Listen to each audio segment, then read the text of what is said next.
So here's a really big quote for me who kind of examines this idea again of the notions of cultural co-creation and convergence. And again, I put reality, as you see there, in quotes. Well, what do we mean by the real? And as I said earlier, we'll maybe come to that. It's this idea here, again, when we talk about the screenagers, but it's even more deeper. It's ingrained and embodied in our whole life, that basically technology or our techno-dependency is built into us now. We don't even question it. It's just something that we constantly do. I mean, if you could run a wee simple exercise and try to work out how many times do you find yourself, whether it's through email, whether it's through your social media, whether it's through, if you're on Digit or if you're on Snapchat or Twitter or your Facebook post, how often do you do that a day? Just think about it. And the thing is you do it without even thinking. And it's the classic thing is how do then brands now get access to you? Well, the bizarre thing is they've got access to you 24/7, even more access to you than they ever did previously.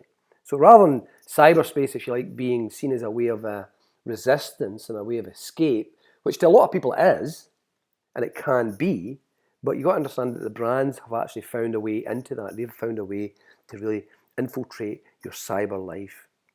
And this big quote here is really just, explaining, I suppose, that we've now got into the habit of the personal journeys and relationships and experiences, as I say here, how we're constantly capturing, distilling them. Now, that's very, very important. That little word distill is important.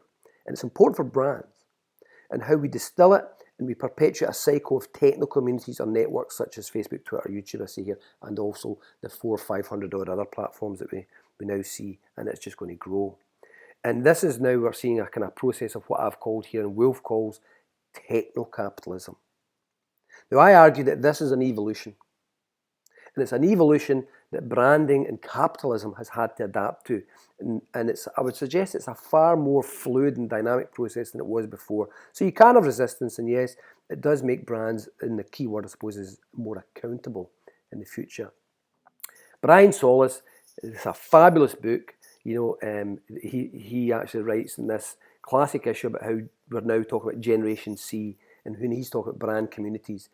And he gives this classic C's, and what he really means by the C, obviously, is how we create, connect, consume, communicate, and contribute online. And that makes, I suppose, the whole concept of cyber branding and cyber brands and brand communities that we'll see in a minute, it makes them far more accountable. They can't get away with the traditional tactics that you used to do way back in the day, where they could potentially manipulate customers a lot more openly. What do we mean by brand communities? Well, obviously anything that's pretty much online, and it's not just social media, as you'll see in a minute, okay? We have brand communities all over the place, and as I said, you get hundreds of them literally. The key thing for any brand community is this word, engagement. We have to engage, and we have to engage in an experiential, and I think I've said this before, and in an emotional way. We must connect emotionally, which again is really quite critical if you think about it, that we're actually going online to engage with other human beings technologically. And how do we do it, or what do we seek more than anything else, is emotional engagement. And you'll find people constantly talk to you about this distinction between the real and the virtual. People like Professor Andy Maya and myself would actually argue these things are nonsensical almost now to talk about them like that. They've become so powerful, they are the real. And I can come back to the notions of the real later on. So brands are really all about this issue of engagement.